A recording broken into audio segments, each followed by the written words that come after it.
चन्दन ब्रह्मआ BPF नागारबाय। 12 April खालि UBPL आव जगदान खालामगोन। मोनसे समनि BPF दोलोनि गोख्रों दैदेनगिरि हाग्रामा महिलारिनि आगदा आखाइ बारग' मन्थ्रि चन्दन ब्रह्मआ BPF नागारबाय। चन्दन ब्रह्मआ समबार खालि अफिसियेल BPF दोलोनि प्राइमारि मेम्बारशिपखौ नागारदों आरो फैगौ 12 एप्रिल खालि प्रमद बर' दैदेननाय UBPL दोलोआव जगदान खालामगोन। समबार खालि चन्दन ब्रह्मआ सापागुरिनि सिगनेट हटेलाव मोनसे खौरांगिरि मेल खुंनानै BPF दोलोनि प्राइमारि मेम्बारशिप नागारनाय बाथ्राखौ फोसावदों आरो फैगौ 12 एप्रिल खालि काजलगावआव बानजायनो गोनां NDAनि बिसायख'थियारि फोसावदिंनाय आरो सुबुं गौमायाव गुबुन गुबुन माहारियारि आफादनि दैदेननाय आरो सोद्रोमाफोरजों लोगोसे UBPL दोलोआव जगदान खालामगोन होननानै फोरमायदों। बबेखानि चन्दन ब्रह्मआ गोलाव सम राजखान्थिनिफ्राय आनज्रायनानै थानायनि जाहोनखौ रोखायै फोरमायाखैब्लाबो राजखान्थियाव जिरायथ'नायनि सम जानानै फैदोंमोन होननानै बुंथिदों। बेजों लोगोसे गोजाम राजखान्थि हान्जा एबा BPF दोलोनि दैदेनगिरिफोरनि सायाव जेबो अजद गैया। समनि खावलायनायावसो UBPL दोलोआव जगदान खालामनो थांखि लादों होननानैबो चन्दन ब्रह्मआ बुंदों। रबिबार खालि सानाव हाग्रामा महिलारिया चन्दन ब्रह्मखौ हब मन्थ्रि होननानै बुंदोंमोन आरो BPFनिफ्राय बान्दर मिया थांगोन सुन्दर मिया फैगोन होननानैबो बुंदोंमोन। ओरैहाय हाग्रामा महिलारिनि बेबायदि सावरायनायखौ आं मोजां मोनो। बिनि बेबायदि बाथ्राफोरा आंनो बोरसो होयो होननानै चन्दन ब्रह्मआ बुंदों।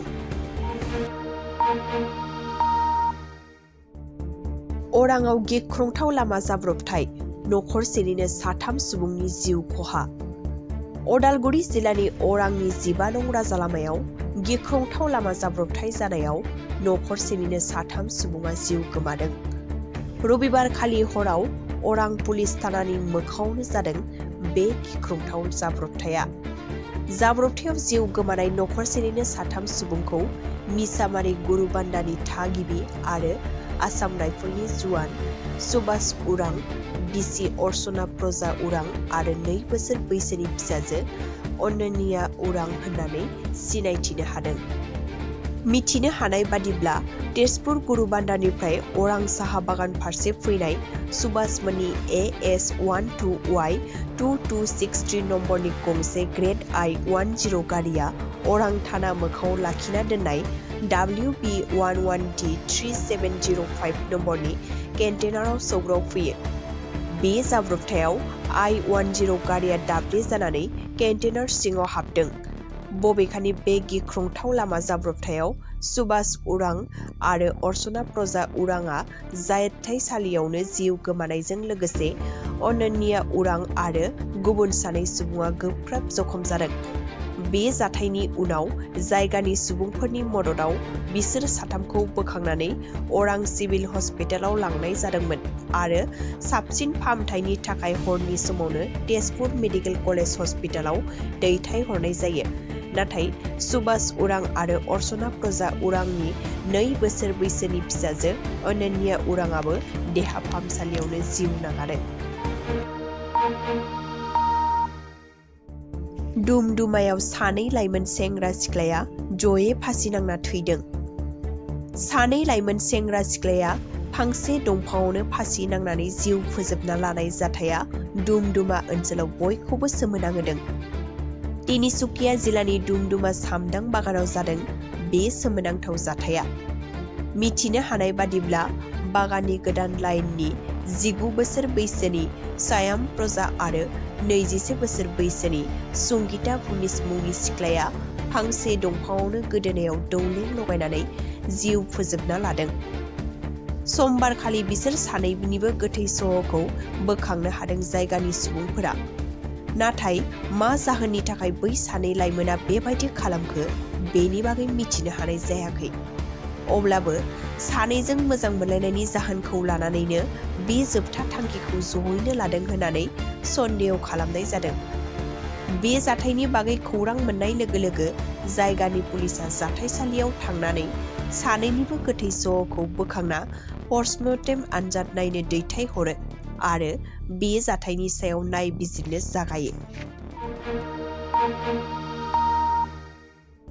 बिहु कमिटिफोरनो राङारि अनसुंथाइ होनो बिसायख'थि आय'गनिफ्राय ग्रीन सिगनेल। बैसागु खुंफुं आफाद एबा बिहु कमिटिफोरनि थाखाय मोजां खौरां। सानसे साननैनि गेजेरावनो बैसागु खुंफुं आफादफोरा मोननो हागोन सोरखारि अनसुंथाइ। बैसागु खुंफुं आफादफोरनो राङारि अनसुंथाइ होनायखौ बिसायख'थि आय'गआ ग्रीन सिगनेल होबाय।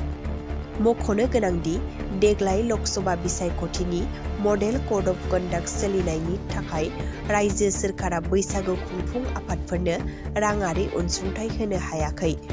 बेनिखायनो रायजो सोरखारा बे अनसुंथाइखौ होनो थाखाय बिसायख'थि आय'गखौ खावलायदोंमोन आरो रायजो सोरखारनि बे खावलायनायखौ बिसायख'थि आय'गआ ग्रीन सिगनेल होबाय होननानै मिथिनो हादों। बेखौबो मख'नो गोनांदि डक्टर हिमन्त बिश्व शर्माया गिबि मन्थ्रि बिबान रुजुननाय उननिफ्रायनो एबा 2022 मायथाइनिफ्रायनो आसामाव सान्दा खांनाय हारिमुखौ बन्द खालामनो थाखाय 10 बोसोरनिख्रुइ गोजामसिन बैसागु खुंफुं आफाद एबा बिहु कमिटिफोरनो 1,50,000 राङै अनसुंथाइ होबोनाय जादों। रायजो सोरखारनि बे अनसुंथाइखौ होनो थाखाय बिसायख'थि आय'गआ गनायथि होबाय। रिपर्ट बादिब्ला रायजोनाङै देग्लाय गुबुन गुबुन 2,306 बिहु कमिटिफोरा राङारि अनसुंथाइ मोननो हागोन।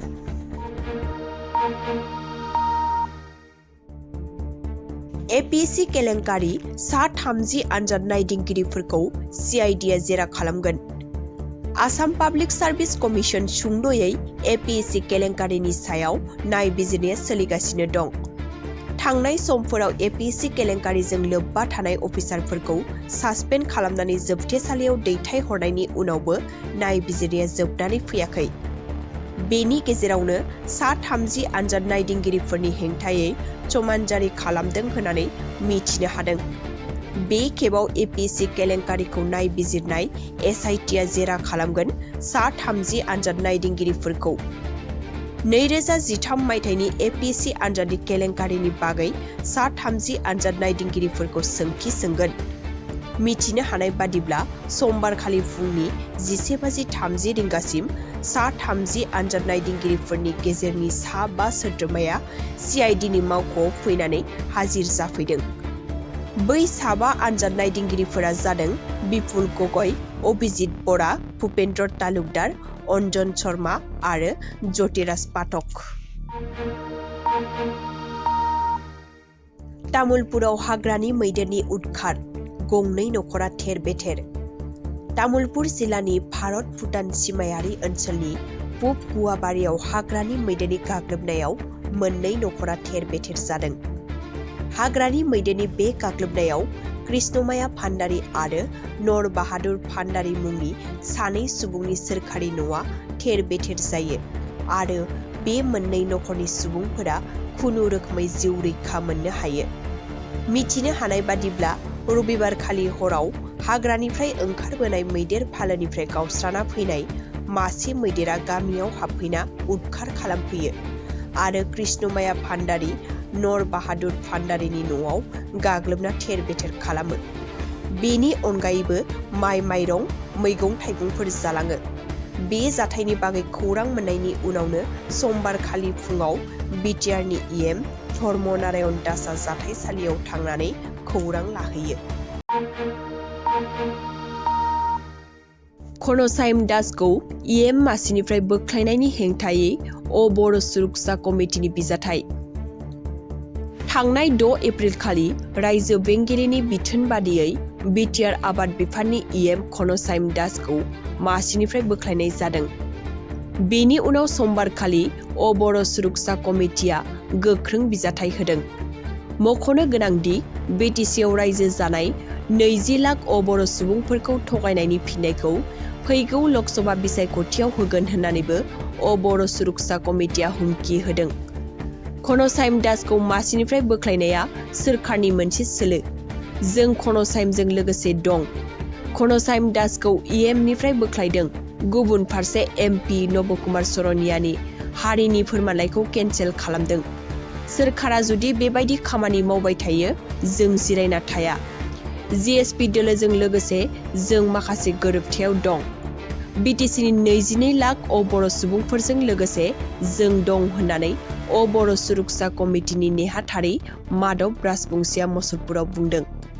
बबेखानि नब कुमार सरनिया बिसायख'थियाव बाहागो लानो हायाब्लाबो बिनि अल्टारनेटिभ एबा बिकल्प थियारि खालामना दोनदों होननानैबो माधव राजबंसीया बुंदों।